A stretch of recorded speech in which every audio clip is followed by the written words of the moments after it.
नई नई नई ये बातें, नई है जानकारी, आ गई अब हमारी सीनियर्स की बारी। नई नई नई ये बातें, नई है जानकारी, आ गई अब हमारी सीनियर्स की बारी। इनके अनुभव से अपनी बदली दुनिया सारी, इनके अनुभव से अपनी बदली दुनिया सारी। टाटा टाटी नाना नानी करते बातें प्यारी। सुन लो तुम, समझ लो तुम, हाँ सुन लो तुम, समझ लो तुम, सुन लो तुम, समझ लो तुम, बात ये हमारी। खुश रखोगे इनको तो होगी खुशी तुम्हारी। नई बातें हैं ये देखो, नई जानकारी, आ गई अब हमारी सीनियर्स की बारी।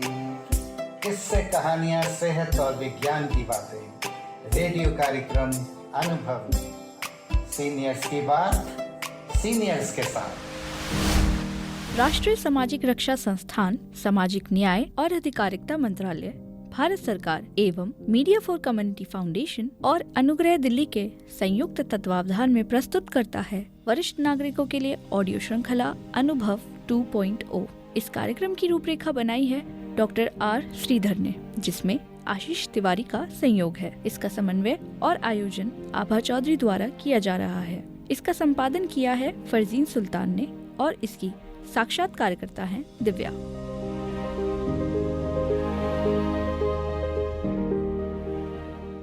पिछली 2 कड़ियों में हमने जाना कि ये मार्मा थेरेपी आखिर है क्या, ये कैसे काम करती है, साथ ही इस थेरेपी से सीनियर सिटीजन के लिए क्या लाभ और क्या हानियां हैं, इसके बारे में भी हमने जाना। इस कड़ी में हम मार्मा थेरेपी के बारे में और विस्तार से जानेंगे और इस विषय पर चर्चा करने के लिए आज हमारे साथ जुड़े हैं मार्मा थेरेपिस्ट अंतरिक्ष।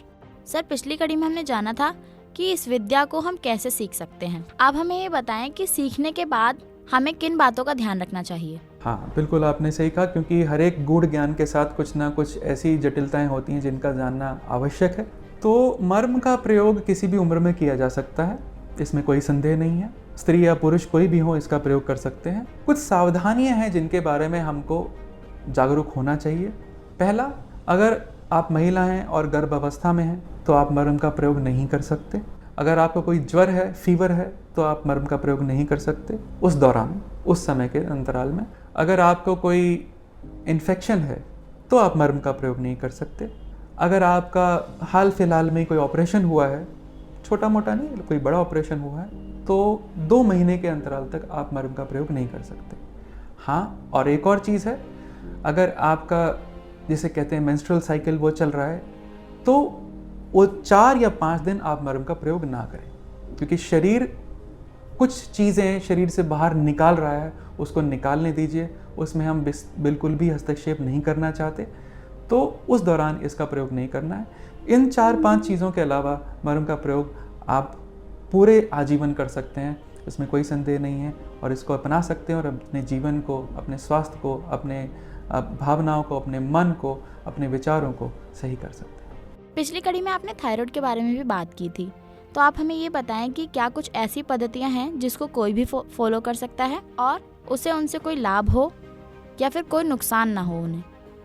पहली बात तो मैं आपके पहले सवाल का उत्तर यही दे देता हूँ कि मर्म में कोई नुकसान नहीं है, क्योंकि हम एक छोटे बच्चे से लेकर किसी भी उम्र के वृद्धावस्था के व्यक्ति तक इसका प्रयोग करके देख चुके हैं और इसमें कोई नुकसान नहीं। दूसरा, एक जिस व्यक्ति को थायराइड हो वो इससे कैसे लाभ उठा सकता है, तो इसका उत्तर छुपा है कि मुझे ही क्यों थायराइड है।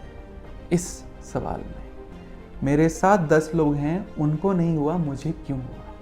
इसका सबसे प्रमुख कारण थायराइड का भावनात्मक और मानसिक तनाव है, और एक दिन का नहीं, महीनों साल भर का ऐसा मानसिक तनाव जिसमें आप अपने जीवन पर ही प्रश्न चिन्ह उठाना शुरू कर दें, जो इस सतह तक, इस मूल रूप से आपको प्रभावित करता हो कि आपके जीवन पे प्रश्न चिन्ह आप लगाना शुरू कर दें कि मैं जीवित क्यों हूँ, मेरे जीवन का क्या फ़ायदा, मेरे जीवन में कोई लक्ष्य नहीं है। तो जब आपके जीवन का लक्ष्य नहीं है तो आपके अंगों का लक्ष्य क्या है? आपके अंग उस तरीके से काम क्यों करेंगे? तनाव की, इस मानसिक और भावनात्मक तनाव की प्रतिक्रिया ये होती है कि शरीर की ऊर्जा कम होने लग जाती है, और उस ऊर्जा को निर्धारित करने वाला जो ग्रंथ है, जिसे जत्रु ग्रंथि कहते हैं और इंग्लिश में उसे थायराइड कहते हैं, ये अपनी कार्य की क्षमता को कम कर देता है। तो अब आप देख पा रहे होंगे इसके दो उत्तर हैं। एक, हम अगर उस भावनात्मक तनाव से मुक्त हो सकें किसी भी रूप से, जैसे आजकल बहुत सारी ऐसी चिकित्सा पद्धतियां हैं या फिर थेरेपीज़ हैं, जैसे साइकोलॉजिकली अगर आप काउंसलिंग ले पाएँ या कुछ भी कर पाएँ, उस भावनात्मक तनाव से बाहर निकलें, उस इतिहास से बाहर निकलें जिसमें आप आज भी जी रहे हैं। मैं हमेशा कहता हूँ कि भूत का कोई भविष्य नहीं होता और भविष्य में कोई भूत नहीं होता।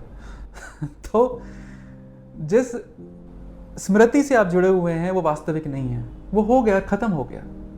लेकिन उसे आज भी अगर आप जी रहे हैं तो भविष्य को कब जिएंगे, वर्तमान को कब जिएंगे? तो किसी भी तरीके से मदद लेके उस तनाव से बाहर आएं, और अगर आप उसके बारे में कुछ नहीं कर सकते तो फिर उसके बारे में सोच क्यों रहे हैं?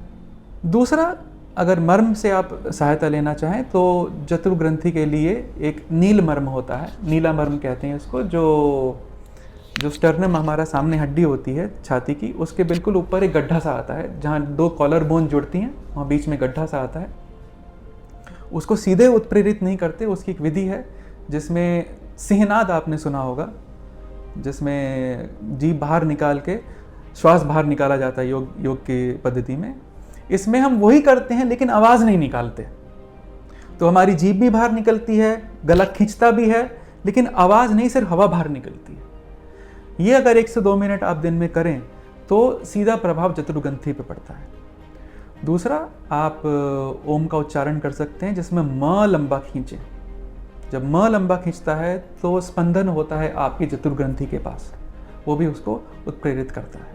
दूसरे कुछ मर्म हैं, जैसे कि आप क्षिप्र मर्म है, जो पहली उंगली और अंगूठे के बीच में जो मांसपेशी होती है वहाँ आता है, उसका आप उत्प्रेरित कर सकते हैं। जी हाँ, बिल्कुल ठीक है। कुछ चीज़ें हैं जो सामने रह के ही सीखी जा सकती हैं। ये इस माध्यम से अगर बताएंगे तो शायद गलत संदेश जाए, लेकिन आप इस बात को ज़रूर मान के चलिए कि जो भी मर्म में है वो बहुत ही सरल है प्रयोग करने के लिए। एक बार आप जान जाएंगे तो आपको कोई कठिनाई नहीं होगी, और इसमें लाभ आपको ज़रूर मिलता है।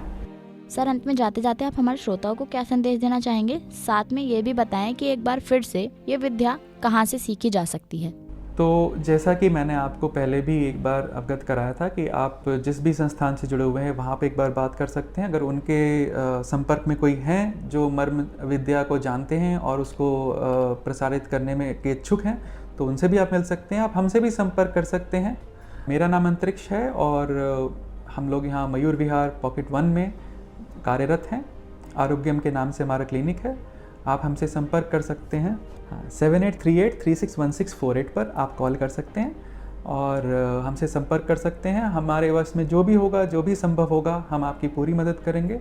और अगर आपका कोई ग्रुप है जो सीखना चाहता है, जैसे बहुत से रेजिडेंट वेलफेयर एसोसिएशन में सीनियर सिटीजन्स का एक ग्रुप होता है, तो ये सबसे अच्छा माध्यम है कि अगर आप 1 या 2 कार्यशाला करा लें जिसमें हम जो भी मर्म का ज्ञान आपके लिए उचित है हम आप तक पहुंचाएं और आप उससे लाभान्वित हों और इसको और आगे लोगों तक पहुंचाएं। मैं आपको एक उदाहरण देके बताना चाहता हूं। एक कार्यशाला हम लोग कर रहे थे, तो उसमें जो बेड साइड केयर गिवर्स हैं, जो वृद्ध लोगों की देखरेख करने के लिए कुछ चीज़ें सीखते हैं, उनके साथ एक कार्यशाला थी उनका अपना ध्यान रखने के लिए। क्योंकि जो सुबह से शाम तक लोगों का ध्यान रख रहे हैं, उनका अपनी भी तो शारीरिक आवश्यकताएं हैं, उनकी अपनी भी परेशानियां, कठिनाई हैं, उनका भी निवारण होना आवश्यक है। तो उसमें एक महिला थी जिनकी शायद उम्र होगी 32 साल। परिवार में कुछ कठिनाइयां चल रही थी, संबंधों में कुछ कठिनाइयां चल रही थी। इस कारण से उनका कॉन्फिडेंस बहुत कम था। तो पहले दिन जब हम मिले तो सबसे पीछे बैठी हुई थी दीर्घा में और कुछ बात नहीं कर रही थी, किसी उत्तर का जवाब नहीं दे रही थी, बस गर्दन हिला रही थी कि हाँ उनको समझ में आ रहा है। तो पहले दिन हमने उनको ये मर्म विद्या का ज्ञान सबके साथ साझा किया और आशा की कि सब लोग इसका कम से कम दिन में 2 बार प्रयोग करेंगे। उसके 4 दिन बाद जब हम मिले तो मैं उनको देख के जिसे कहते हैं सरप्राइज हो गया, ना कि वो पहली दीर्घा में बैठी हुई थी और हर एक प्रत्येक सवाल का उत्तर दे रही थी, अपने अनुभव से दे रही थी। तो मैंने पूछा ये क्या हुआ? तो कहती सर आपने जो सिखाया था वो मैंने डेली प्रैक्टिस किया। मैंने कहा आपको क्या सिखाया था? कहती सर मैं वो नाम भूल गई हूँ पर मुझे वो स्थान याद हैं, तो उस स्थानों को याद करके मैंने वो प्रैक्टिस किया। और कहती कि पहले जब मैं लोगों से बात करती थी, और ये 4-5 दिन की बात है अंतराल, तो मुझे समझ में नहीं आता था तो मैं लोगों से क्या बोलूँ। मुझे लगता था प्रत्येक व्यक्ति मुझे एक प्रश्न की निगाह से देख रहा है कि अभी मुझसे कुछ प्रश्न करेगा और मैं उसका उत्तर नहीं दे पाऊँगी। लेकिन अब मैं लोगों से संपर्क करना चाहती हूँ। और इसके साथ साथ 2 और चीज़ हुई। उन्होंने कहा कि मेरी माताश्री को भी नींद नहीं आती थी, कि मेरे कारण उनको भी चिंता हुई रहती थी। मैंने उनको सिखाया। मैंने कहा क्या सिखाया? कहती सर मुझे नहीं पता, आपने ऐसा ऐसा सिखाया तो मैंने कर दिया। मैंने उनको सिखाया तो अब भी वो रात को आराम से सोती हैं। उन्होंने, जो जिन महिला की मैं बात कर रहा हूँ, उन्होंने खुद अपनी सोसाइटी में ये सिखाना शुरू कर दिया। तो आप ये समझ सकते हैं कितना सरल है ये। आपको अगर इसके बारे में पूर्ण ज्ञान भी नहीं है, कोई आवश्यकता नहीं है। अगर सिर्फ आप इसको प्रैक्टिस कर रहे हैं, इसको जीवन में उतार रहे हैं, तो ईश्वर की कृपा है। आपको आपके शारीरिक, मानसिक और वैचारिक रूप से परिवर्तन आना निश्चित है। आपका बहुत बहुत धन्यवाद, ने समय दिया। बहुत बहुत धन्यवाद। अभी आपने सुना हमारा एक खास कार्यक्रम। उम्मीद है कि आपको हमारा ये कार्यक्रम पसंद आया होगा। अगली कड़ी में इसी विषय पर और विस्तार से चर्चा करेंगे। अभी हमें दीजिए अनुमति। धन्यवाद।